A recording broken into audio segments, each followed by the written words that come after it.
ఏ channel చెప్పండి sir? ABN అంట.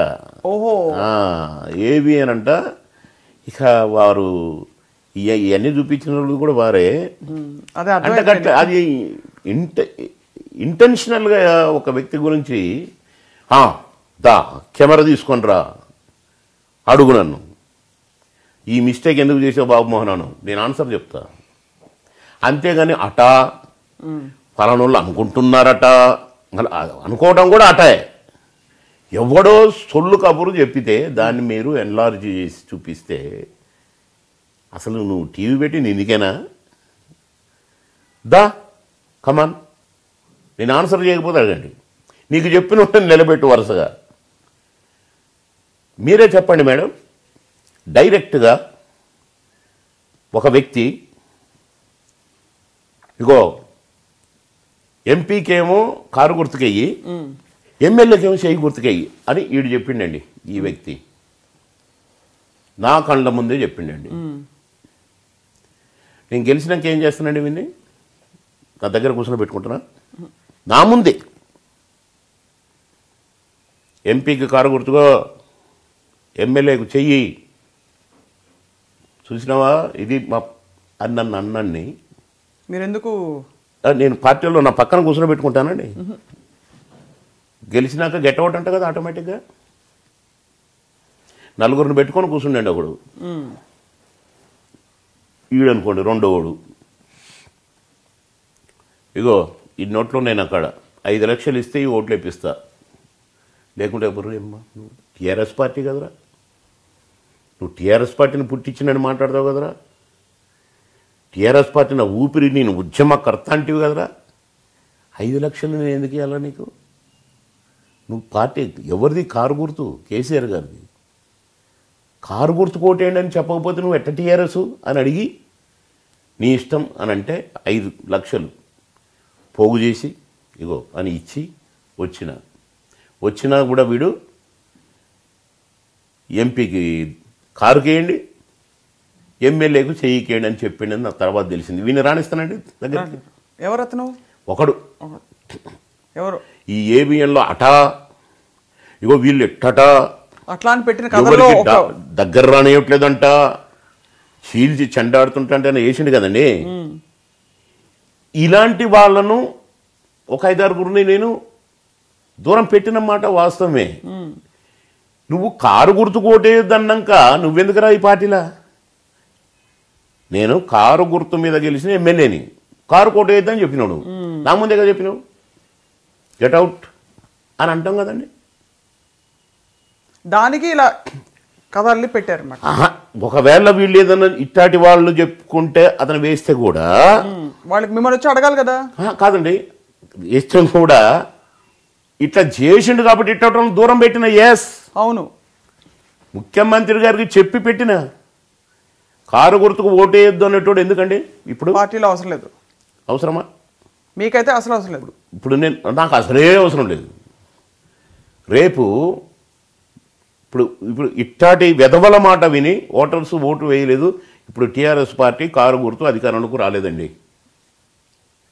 ఉద్యమం చేసి యుద్ధం చేసి తెలంగాణ తెచ్చింది ఎందుకు?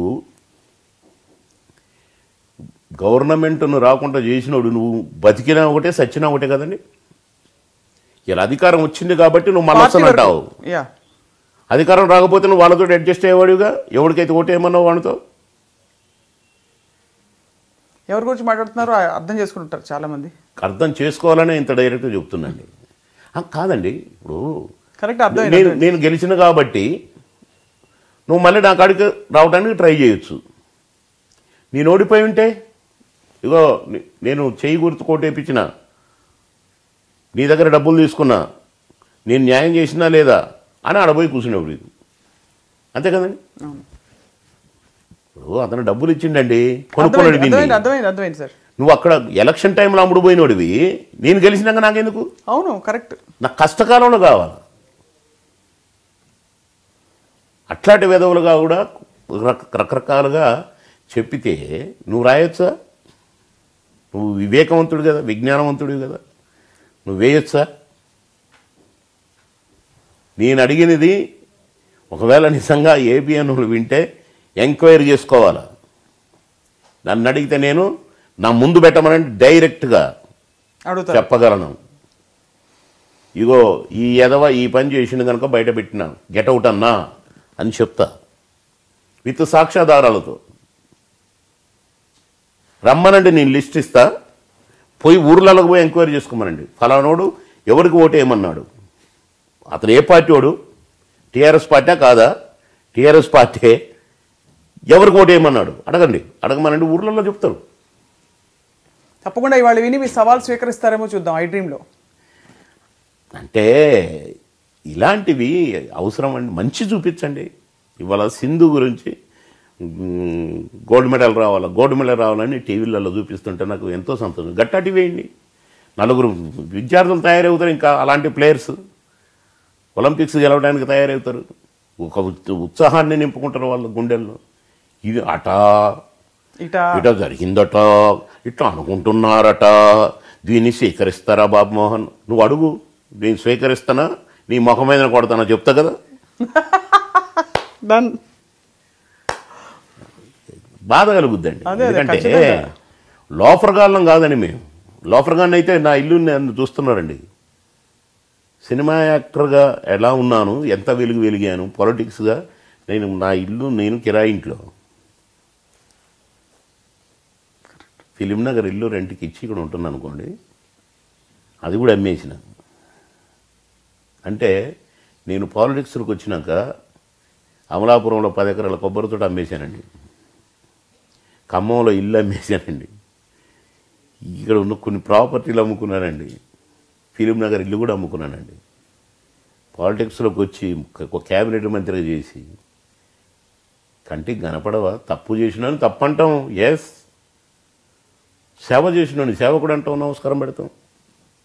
అటా అని టీవీలో వేస్తే ఏమైందంట, రా జిల్లా కోడి పెడతారా, నువ్వు అటు లైవ్ పెట్టి నేను ఇటు లైవ్ పెడతా, కమాన్. ఈ బెదిరింపులకు బెదిరే పాపమని కాదండి. నేను ఒక మనిషిగా బతికేవాడిని, మనుషుల్ని చేరదీస్తాను, వెధవల్ని చేరదీయను. ఎస్, ఇది అధిష్టానానికి చెప్పి చేసిన పని. ఒక ముఖ్యమంత్రి గారి దృష్టికి తీసుకుపోయింది, ముఖ్యమంత్రి గారికే తెలుసు, విత్ ఫొటోస్ ఇచ్చాను. అయితే అదే కదా విత్ ఫొటోస్, ఎలక్షన్లో ఎవడోడు ఏం చేసిండో విత్ ఫొటోస్ ఇచ్చానండి. అక్కడ ఇక చూడు, ఒకడు మేము డబ్బులు తీసుకొని మేము బూతులకు దూరంగా ఉంటే నువ్వు బూతులు కూర్చుంటావురా ఏజెంట్గా అని కాలర్ పెట్టి గుంతకొచ్చి బూతులు ఎవరిని లేకుండా చేసిందండి హెడ్ క్వార్టర్లో. ఒకడు వాడిని నేను నా పక్కన కూర్చుని పెట్టుకుంటానా, గెట్ అవుట్ అంటానండి. నేను ఇప్పుడు గెలిచిన కాబట్టి ఏమన్నాను నేను అని చెప్పండి. అట్టటోళ్ళ గురించి నువ్వు బాబుమోహన్ అట్టటా అని నువ్వు సర్కాస్టిక్ కంటే మాకు అర్థం కాదా? మేము కూడా 970 సినిమాల్లో నటించినాము, మాకు యాక్టింగ్ తెలుసు. అటా అంటే తెలియదండి మాకు. అటా అంటే ఆటా కాదండి, అటా. కానీ వినాల్సిన వాళ్ళందరూ వినుంటారు సార్. వినాలండి తప్పకుండా. ఎందుకంటే నేను తప్పు చేయలేదు, తప్పు చేసిన వాడిని ఒప్పుకోను. ఎలక్షన్ టైంలో 10 మందిలో దీనికి ఓటేయద్దు దీనికి ఓటేయని చెప్పిన వాణ్ణి నేను ఎందుకు ఇప్పుడు నా పక్కన కూర్చొని పెట్టుకోవాలా, నా నెత్తిన కూర్చున్నా, నా రక్తాన్ని దారపోస్తారా, గెలిపించండి కారణి అన్నోడిని ఇక్కడ కూర్చొని పెట్టుకుంటారు. పార్టీ విధేయత అండ్ న్యాచురల్లీ మీరు ఎక్కడ ఉంటే అక్కడ naturally you have to show your loyalty. పని చేసిన వాడిని గౌరవించాలి, పని చేయకుండా అమ్ముడు పోయిన వాడిని ఎందుకు గౌరవిస్తామండి? వాడు చోర్ నయంలాగా వానికి వేసిన శిక్ష వేయాలి వీడికి. ఇది ద్రోహమే కదండి, ఇది ప్రజాద్రోహం. పార్టీ ద్రోహం, కొంత ప్రజల ద్రోహం అంతే. బట్ చాలా సమయం వెచ్చించారు మా కోసం. మీరు బిజీ కార్యక్రమాల్లో ఉన్నా కూడా మిమ్మల్ని ఏడిపించినందుకు, అదే కంటతడి పెట్టించినందుకు క్షమాపణ. ఇక అది గిల్లినా కొద్దీ నీళ్లు కారుతుంటాయండి. చాలా రోజులైంది మా స్వప్నం మనం చూసి అని మీరు వస్తున్నట్టు నిన్నంతా నేను కాళ్ళు పెట్టుకొని ఉన్నాను. అదే అనుకో, మీరు ఎప్పుడు ఫోన్ చేస్తే అప్పుడు రెడీగా ఉండాలని. ఇవాళనేమో కొన్ని పనులు పెట్టుకున్నా, మీరు ఒక అరగంట కూర్చుంటే పెట్టినా ఏమనుకోవద్దు. అయ్యో భలేవా సార్. అంటే మీ దగ్గరికి వచ్చిన తర్వాత నాకు 2 దాటింది అనుకోండి, ఇక భోజనం చేయలేను. అవునవునవును కరెక్ట్. ఏమనుకోదులే, ఒక 10 నిమిషాలు భోజనం చేద్దామని కూర్చొని భోజనం చేస్తున్నా, ఒక ఇంపార్టెంట్ కాల్ వచ్చింది. ఇక ఆయనతో మాట్లాడక తప్పలేదు. మా ఎక్స్ఎంపీ ఆయనే